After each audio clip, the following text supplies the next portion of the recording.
وعلی آلہ وصحبہ یا حبیب اللہ صلی اللہ تعالیٰ علیہ وآلہ وسلم۔ سب سے پہلے تو میں شکر گزار ہوں اپنے تمام میڈیا کے ساتھیوں کا کہ اس گرمی میں اور روزے کی حالت میں آپ لوگ آئے just for the sake of this ideology, just for the sake of Pakistan, اور آپ لوگ ان نوجوانوں کو کور کرنے آئے جس طبقے کو ہمیشہ سے نظر انداز کیا گیا تھا، جس طبقے کو ہمیشہ سے سمجھا گیا تھا کہ جناب پولیٹیشینس کو ہی مین اسٹریم میں لایا جائے گا، ان نوجوانوں کو جو ہے وہ مت سے پشت رکھا جائے یا ان کی آواز کو دبا دیا جائے۔ ریسنٹلی بھی جو واقعات ہوئے 2 مہینے پہلے آپ نے دیکھا کہ جب ہم لوگ شٹ اپ کال دیتے ہیں ان لوگوں کو جو لوگ پاکستان کی آئیڈیالوجی کو ٹارگٹ کرنے کی کوشش کرتے ہیں، جو لوگ پاکستان کی آئیڈیالوجیکل باؤنڈریز کو ٹارگٹ کرنے کی کوشش کرتے ہیں، تو پابند سلاسل ہمیں کر دیا جاتا ہے۔ اس کے بعد دوبارہ وہ لوگ، وہ ایک چھوٹا سا مخصوص طبقہ ہے جو کہ ہر جگہ پہ گھس چکا ہے، جو یہ چاہتا ہے کہ بس موقع تلاش کیا جائے اور ہم جیسے لوگوں کو پابند سلاسل کیا جائے، اور یہاں تک کہ وہ ہم لوگوں نے ہمیشہ سے پاکستانی پرچم کو اپنے سینے سے لگائے رکھا۔ ہم لوگوں نے آج تک اپنی آرگنائزیشن کا پرچم لانچ نہیں کیا تھا صحیح طریقے سے کہ ہم نے کہا پاکستانی پرچم ہی ہمارا پرچم ہے۔ وہ لوگ جن لوگوں نے ہمیشہ سے یہ کہا کہ یار پاکستان کا جو پرچم ہے اس سے ہمیں محبت ہے، تو اس نسبت سے کہ اس کی نسبت میرے آقا کے گنبد خضرا سے ہے، اور اس کو ہم گھر میں بھی لگا کے پھرتے ہیں، اپنے ساتھ سینے پہ لگا کے اب چوم کے آنکھوں سے لگاتے ہیں، اس نسبت کی بنیاد پہ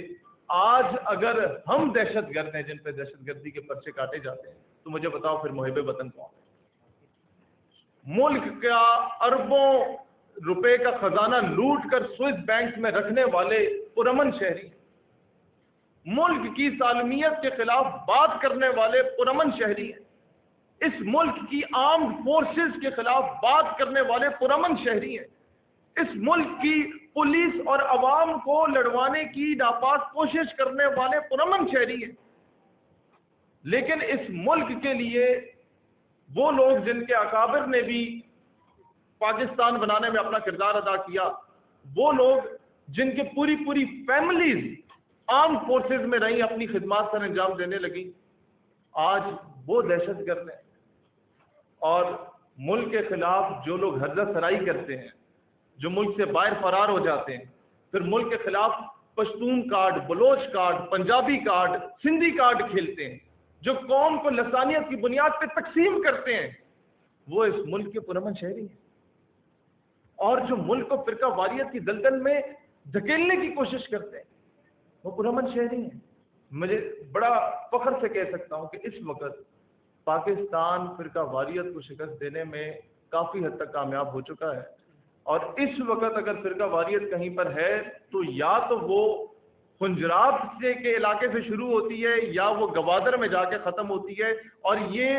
لوگوں کو سمجھ جانا چاہیے اس قوم کو کہ سی پیک کا روٹ ایک جگہ سے شروع ہوتا ہے، دوسری جگہ سے ختم ہوتا ہے، اور دشمن آپ کو ڈی سٹیبلائز کرنے کی کوشش کر رہا ہے۔ پاکستان مخالف قوتیں آپ کے ملک کو فرقہ واریت کی دلدل میں دھکیل کر آپ کے ملک کو ڈی سٹیبلائز کرنے کی کوشش کر رہی ہیں۔ آپ کا دشمن پاکستان کو میگنیفائنگ گلاس سے دیکھ رہا ہے، آپ کا دشمن موقع تلاش کر رہا ہے کہ پاکستان کوئی ویک پوائنٹ دے اور انٹرنیشنل اسٹیچر پہ کوئی اس طرح کی قرارداد لے آئی جائے کہ پاکستان کے نیوکلیئر ایسٹس کو ختم کرنے کی بات کی جائے۔ آپ وہ واحد ریاست ہیں جو پوری دنیا کو چپتے ہیں، صرف اس وجہ سے کہ you are the only home land after Medina پاک which was made on the name of Islam، صرف اس وجہ سے کہ you are the only home land, the only country in the entire Muslim world جس کے پاس ایٹمی قوت موجود ہے۔ لیکن اب ہم جب یہ دیکھ رہے ہیں سینیریو کو پچھلے 70 سالوں سے، عوام کے جو بنیادی حقوق ہیں وہ انہیں نہیں دیے گئے، عوام کے جو بیسک رائٹس تھے وہ ان کو نہیں دیے گئے، جو روٹی کپڑا مکان کا نعرہ لگایا جاتا تھا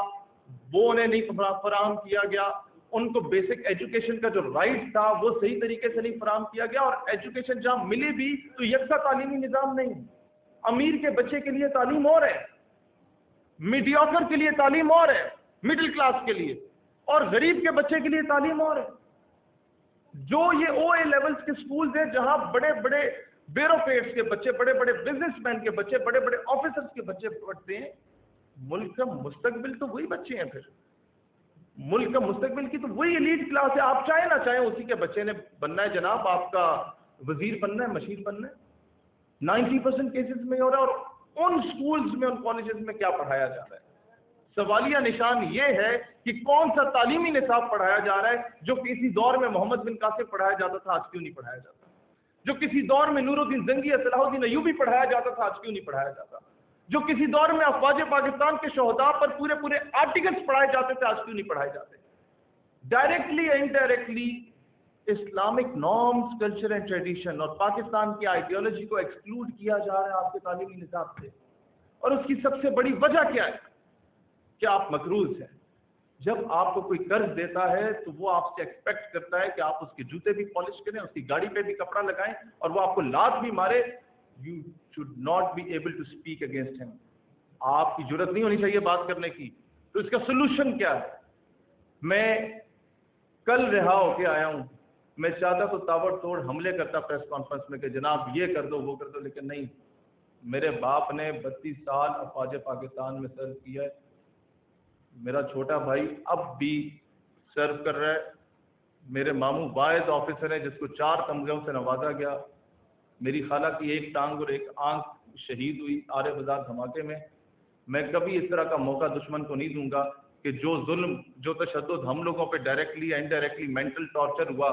یا جس طریقے کا بھی ٹارچر ہوا, ہم اس کے بارے میں بات کر کے قوم کو بھڑکائیں. ہم آج قوم کو تقسیم کرنے نہیں آئے. ہم یہ کہنے آئے گورنمنٹ کو کہ حالیہ دنوں میں جو بھی واقعات آئے, ہمیں پتہ ہے کہ قوم قرضے میں مبتلا ہے. ہمیں پتہ ہے کہ پاکستان کی حیثیت اقوام عالم میں اب وہ نہیں رہی جو ایشین ٹائیگر ہوا کرتے تھے ہم لوگ 70s میں یا لیٹ 60s میں. اس کا سلوشن یہ ہے کہ حکومت پاکستان اور اپوزیشن کی تمام جماعتوں کو مل بیٹھ کے پاکستان کی سالمیت اور اس کی بقا کے لیے فیصلے کرنے ہوں گے, اپنے سیاسی اختلافات کو پس پشت رکھ کے. نمبر 2, گورنمنٹ آف پاکستان کو قرض مکاؤ مہم چلانے کی اشد ضرورت ہے. اور اگر یہ وہ مہم چلاتے ہیں,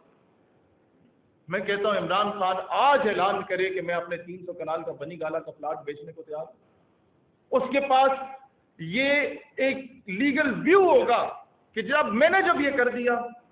تو اب نواز شریف کے رائیونٹ کے محل کی قومی خزانے میں جمع کرائے جائیں, اب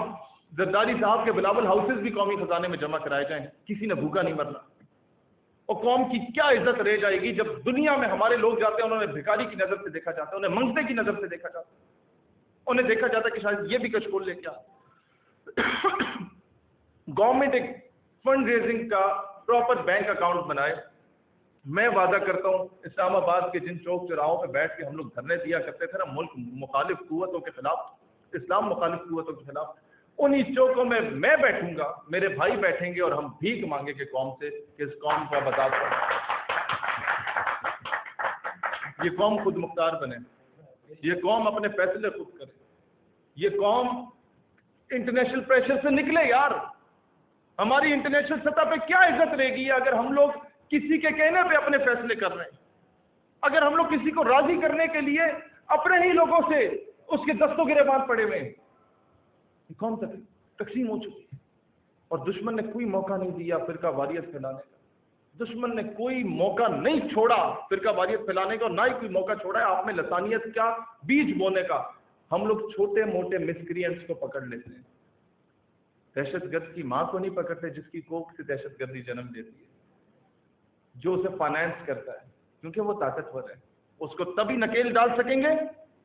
جب آپ اپنے قرضوں سے پاک ہوں گے, جب آپ, میں کشمیر کے لیے کیوں وہ آواز نہیں بلند کر پا رہا صحیح طریقے سے. ایک تو ہے کہ اسے کرنا چاہیے, وہ حق ادا نہیں کر رہا ہمارے حکومت, لیکن اس کی ایک اور وجہ بھی ہے. میں اگر پنڈ کے چودھری کے پاس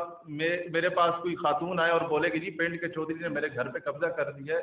اور آپ وہ قبضہ واپس لیں, تو میں اگر پنڈ کے چودھری کا مقروض ہوں نا 2 کروڑ کا, تو میں کہوں گا چودھری صاحب اسی تواڈے نوکر ہیں, اسی تواڈے پیو دے بھی نوکر ہاں,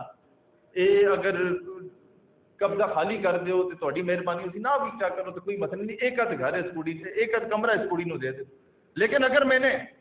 اس سے قرضہ نہیں لیا, میں اس کا مقروض نہیں ہوں, تو لات مار کے اسے گریبان سے پکڑ کے باہر نکال سکتا ہوں.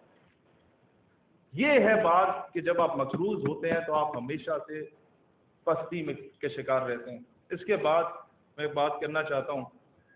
کہ ہم لوگوں نے بغیر سیاست میں آئے ہم لوگوں نے فورن میڈیکل گریجویٹس 18,000 میڈیکل اسٹوڈنٹس کا مسئلہ حل کیا. ہم لوگوں نے ایک یونیورسٹی کے ڈوئل ڈگری کا ایشو تھا جس کے 3,000 بچوں کا مسئلہ سالو کیا.